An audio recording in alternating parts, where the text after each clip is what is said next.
Bismillahirrahmanirrahim. Sampai jumpa kembali teman-teman pada pembahasan ayat-ayat Al-Quran dilihat dari sudut pandang penafsirannya. Kali ini saya akan menguraikan surah Al-Kafirun mulai ayat yang pertama sampai ayat yang terakhir.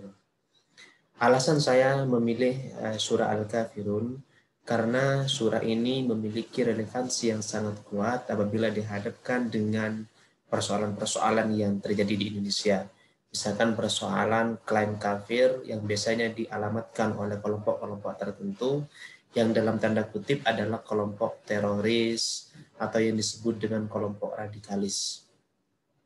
Nah, yang kedua, alasan yang kedua, karena di dalam surah Al-Kafirun terdapat pesan-pesan toleransi yang dilakukan oleh Nabi terhadap kelompok kafir Quraisy. Nah, bagaimana uraian selanjutnya? Maka kita ikuti apa yang akan saya sampaikan berikut ini. Nah, untuk menguraikan pesan yang terkandung dalam surah Al-Kafirun di sini, saya akan membacakan tafsir Zadul Masir yang ditulis oleh Ibnu Al-Jauzi. Kita lihat dulu.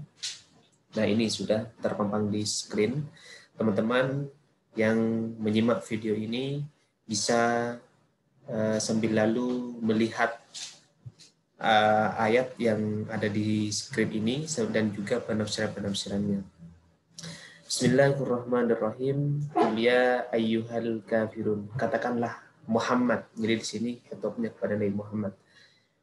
Ya ayyuhal kafirun, wahai orang-orang kafir. Jadi pada ayat yang pertama di sini ada kata al-kafirun yang menurut saya penting untuk dijelaskan terlebih dahulu, dilihat dari sisi maknanya. Kata al-kafirun sebenarnya terambil dari kata kerja kafarah yang berarti menutup. Kenapa kafirun disebut dengan menutup? Karena orang-orang kafir tersebut menutup hatinya untuk mengimani Allah Subhanahu wa taala. Ada lagi istilah atau sebutan cover. Kalau teman-teman tahu cover buku. Jadi kenapa disebut dengan cover? Karena cover itu menutupi isi buku. Ada lagi kalau dalam istilah agama, teman-teman belajar fikih misalkan, di situ teman-teman akan kenal dengan istilah al-kaffarah. Kaffarah itu maknanya adalah kafarah. Kenapa kafarah? Makna dasarnya menutup. Karena kafarah menutup dosa-dosa yang dilakukan oleh seseorang dengan dengan menyelesaikan beberapa sanksi atau tebusan yang sudah ditentukan dalam syariat Islam. Kita lanjut kepada ayat yang kedua. La a'budu ma ta'budun. Saya tidak akan menyembah apa yang kamu sembah. Lanjut lagi kepada ayat yang ketiga.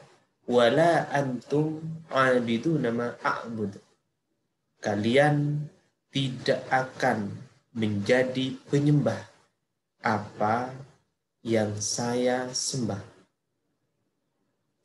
Pada ayat yang kedua dan ayat yang ketiga, ini menggunakan kata yang maknanya sama, tetapi memiliki titik tekan yang berbeda. Di sini ada kata a'budu pada ayat yang kedua. Pada ayat yang ketiga menggunakan kata abidun. Yang kedua kata ini terambil dari akar kata yang sama. Nah, bedanya apa? Kalau pada kata a'budu maknanya adalah menyembah. Jadi itu kata kerja. Kalau abidun maknanya penyembah. Jadi itu kata sifat. Apa bedanya menyembah dengan penyembah? Sebelum saya uraikan, saya akan memberikan sebuah analogi yang mungkin bisa menggambarkan makna atau perbedaan menyembah dengan penyembah. Misalkan ada dua istilah, yaitu menyanyi dengan penyanyi. Ini jelas berbeda. Kalau menyanyi adalah aktivitas yang bisa dilakukan oleh siapapun. Orang yang tidak mahir menyanyi, dia bisa menyanyi. Nah, tetapi kalau penyanyi adalah status yang hanya disandang oleh orang-orang tertentu. Jadi hanya penyanyi yang benar-benar berbakat yang bisa menyandang status penyanyi. Orang yang seperti saya misalkan, yang tidak memiliki suara yang bagus, menyanyi, yang nggak bisa disebut penyanyi. Karena tidak memiliki bakat di situ. Nah, itu bedanya. Nah, sama dengan kata a'budu, menyembah, dengan kata abid, menyembah. Jadi menyembah di sini ini menunjukkan bahwa orang yang menyembah di sini ini bisa menyembah pada masa sekarang, besok sudah enggak lagi. Tapi kalau abid, penyembah, ini terus-menerus, istilahnya akan menjadi aktivitas yang kontinu, yang terus-menerus dilakukan. Jadi orang yang menyandang kata abid atau status penyembah, maka dia itu sudah diklaim dia melakukan aktivitas itu terus-menerus, tiada henti, baik sekarang dan juga hari esok. Wala ana abidu ma abadtum, dan saya tidak akan menjadi penyembah apa yang kalian sembah. Wala antum abidu nama a'bud, dan kalian tidak akan menjadi penyembah apa yang saya sembah. Jadi ada 4 ayat yang maknanya bisa dibilang hampir sama. Jadi di sini istilahnya terjadi tikror atau pengulangan. Apa fungsinya pengulangan atau tikror ini? Nanti akan dijelaskan oleh Ibnu Al-Jauzi pada penafsiran berikut ini. Kita selesaikan dulu. Lakum dinukum waliyadin. Bagimu agamamu dan bagiku agamaku. Surah Al-Kafirun dilihat dari nuzul atau turunnya ada 2 pendapat. Yang pertama, surah Al-Kafirun ini diturunkan di Mekah yang disebut dengan surah Makkiyah. Yang mengatakan atau yang berpendapat pada penafsiran yang pertama adalah Ibnu Mas'ud, Al-Hasan, dan juga mayoritas para mufasir.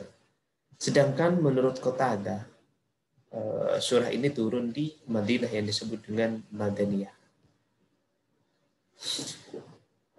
Ada 3 penafsiran terkait dengan kronologis atau turunnya surah Al-Kafirun di sini. Kita lihat pada bagian yang pertama.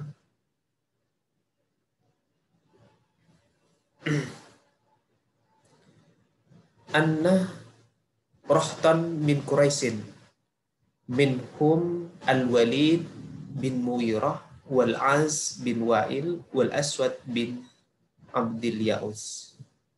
Sesungguhnya sekelompok orang Quraisy, yaitu Walid bin Muwirah, Az bin Wa'il, Aswad bin Abd Ya'us, lakul Abbas ibnah Abdul Muttalib, menemui Abbas putranya Abdul Muttalib. Abbas ini adalah pamannya Nabi. Faqalu ya Abul Fadl, law anna ibna akhika aslama ba'da alihatina la saddaqnahu bima yaqulu wa la amanna bi alihi. Nah, mereka mengatakan kepada kepada pamannya Nabi, yaitu Al-Abbas, jika anak saudaramu, yaitu Muhammad, mengimani sebagian Tuhan kami, niscaya kami akan membenarkan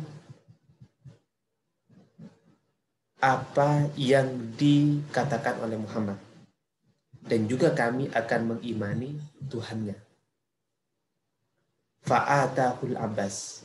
Lalu Abbas tersebut mendatangi Muhammad. Fa'akhbarahu, lalu menceritakan peristiwa yang terjadi antara Abbas dengan para kafir Quraisy itu. Fanazalat hadhihi surah. Lalu surah ini turun.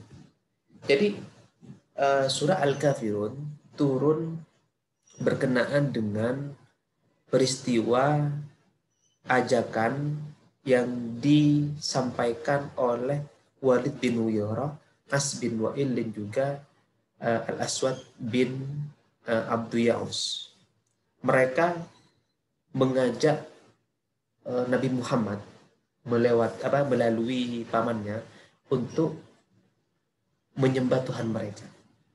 Sehingga kalau misalkan Muhammad bisa memenuhi keinginan mereka atau harapan mereka, niscaya mereka akan membenarkan dan juga meyakini apa yang dikatakan Muhammad dan Tuhan Muhammad, yaitu Allah Subhanahu wa taala. Jelas harapan mereka tidak bisa dipenuhi. Oleh sebab itu surah Al-Kafirun di sini turun. Makanya di sini dalam surah Al-Kafirun yang sudah saya bacakan tadi menegaskan bahwa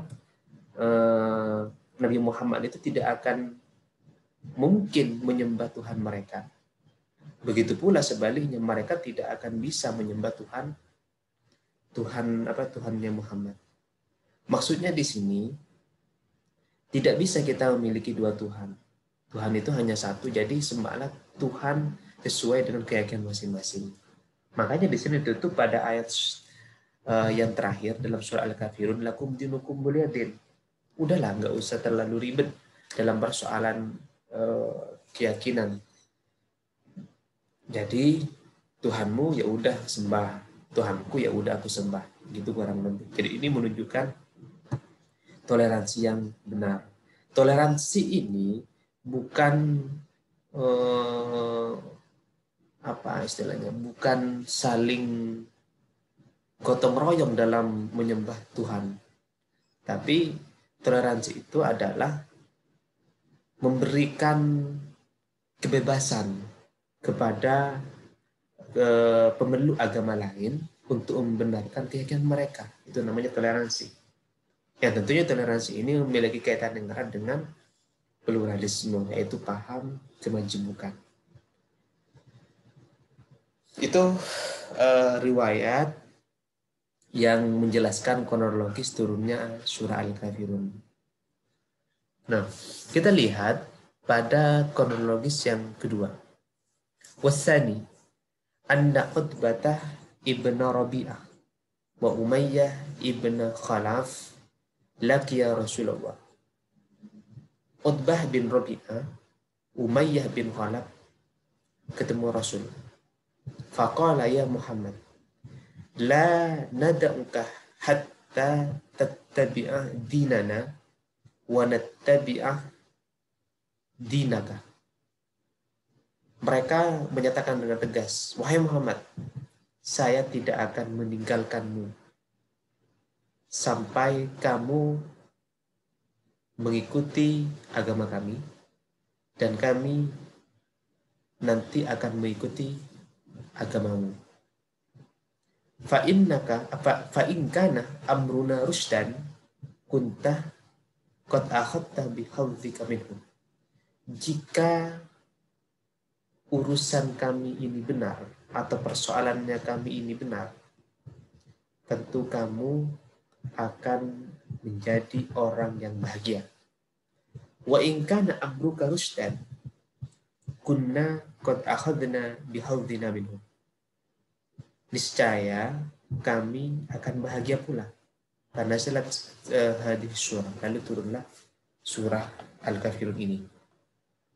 Artinya ada dua orang kafir Quraisy, yaitu Utbah dan juga Umayyah, yang mengajak Nabi Muhammad untuk bergotong royong dalam persoalan keimanan. Yang ajakan mereka itu kurang lebih mereka akan menyembah Tuhannya Muhammad, dan juga Muhammad akan menyembah Tuhan mereka. Dan jikalau suatu ketika Tuhan kami yang benar, ya Muhammad juga bahagia atau senang karena mereka berada dalam kebenaran. Istilahnya mereka diajak untuk melakukan dua hal. Jika sesuatu yang pertama ini benar, ya kita sukses. Jika tidak, masih ada yang satu ini, lebih begitu. Jadi yang satu ini tentunya yang benar, maka kita menjadi sukses atau bahagia. Dan di sini tidak bisa. Dalam persoalan keimanan tidak ada istilahnya gotong royong. Nah, sebagaimana sudah saya sebutkan tadi, keimanan adalah hak masing-masing orang yang itu harus dilakukan secara secara baik, yaitu dengan meninggalkan sikap yang mengantarkan kepada kemusyrikan. Wasalis, kronologis yang ketiga, anna Quraisyan qalu lin nabi. Sungguhnya orang Quraisy berkata kepada Nabi, in sarrakah an nattabi'a dinana aman wa tarji'ah ila dinana aman. Fanazilat hadis surah. Kebahagiaanmu Muhammad terletak pada kami mengikuti agamamu tahun ini, wa tarji'ah ila dinana aman, dan kamu juga mengikuti agama kami tahun ini. Jadi sama-sama mengikuti. Itu termasuk salah satu kebahagiaan bagi mereka. Ya tidak bisa lah. Itu termasuk omong kosong. Termasuk harapan yang tidak bakal terjadi. Harapan yang tidak dibenarkan dalam agama Islam. Nah begitu ya teman-teman. Jadi dari 3 kronologis ayat ini menunjukkan bahwa toleransi dalam persoalan keimanan itu dibenarkan, tetapi dengan cara-cara yang benar juga. Toleransi yang dibenarkan bila mana toleransi itu dilakukan dengan membebaskan pemeluk agama lain untuk membenarkan keyakinan mereka. Bukan toleransi yang yang bodoh menurut saya, yang picik, yaitu toleransi yang mengajak orang lain untuk bergotong royong dalam persoalan keimanan. Itu bukan toleransi yang dibenarkan. Lihat aja agama-agama yang ada di Indonesia, misalkan ada agama Islam, Hindu, sampai kepada Konghucu. Mereka pemeluk-pemeluk agama yang berbeda-beda ini, mereka hanya membenarkan keyakinan mereka sesuai agama masing-masing. Muslim, ya udah, mereka yakini Islam sebagai agama yang benar. Bagi Kristen, yang mereka yakini agama mereka yang benar. Begitu pula pemeluk agama yang lain. Jadi intinya dalam perbedaan agama di sini atau keyakinan di sini, tidak diperbolehkan melakukan tindakan-tindakan kekerasan yang merugikan orang lain. Makanya di Muhammad SAW dalam ayat ini, ketika diajak oleh kafir Quraisy untuk bergotong royong dalam persoalan keimanan, Nabi Muhammad menolak dengan halus. Nabi Muhammad tidak menolaknya dengan cara yang kasar, misalkan melakukan tindakan-tindakan teroris. Tentu itu adalah perbuatan yang tidak dibenarkan. Kenapa? Karena efek dari perbuatan atau tindakan terorisme di sini atau kekerasan di sini sangat fatal. Bukan dalam jargon pegadaian itu bukan menyelesaikan masalah tanpa masalah, Justru dengan tindakan-tindakan kekerasan di sini menyelesaikan masalah dan menghadirkan masalah. Gitu. Nah ini yang tidak dibenarkan.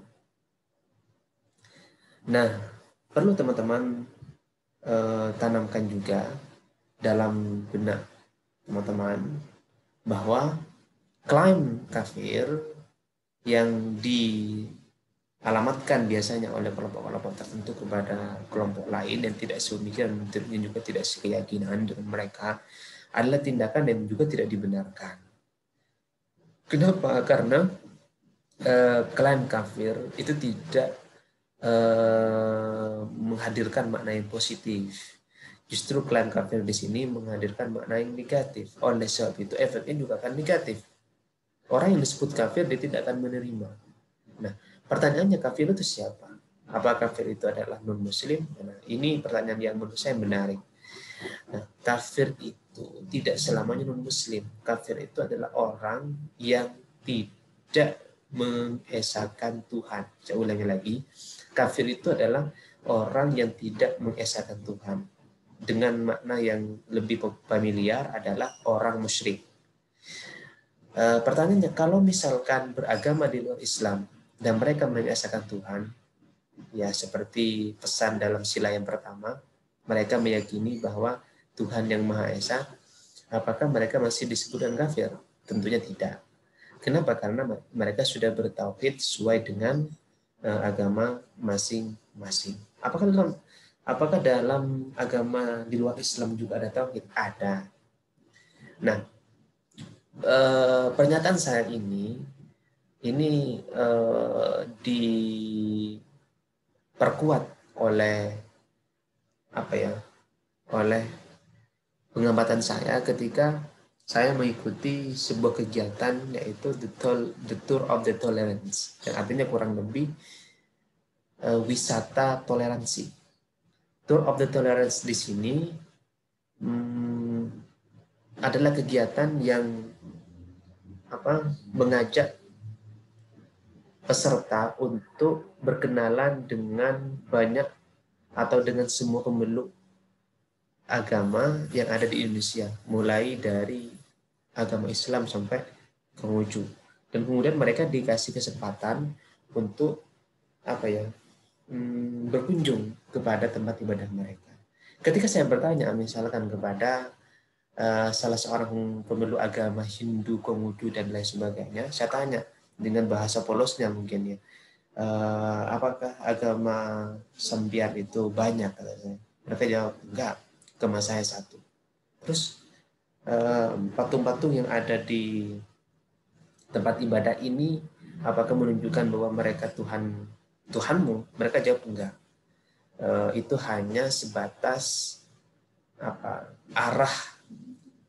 Kalau dalam Islam adalah Ka'bah yang membantu untuk mengkonsentrasikan pemeluk agama Hindu dalam menyembah atau beribadah kepada Tuhan.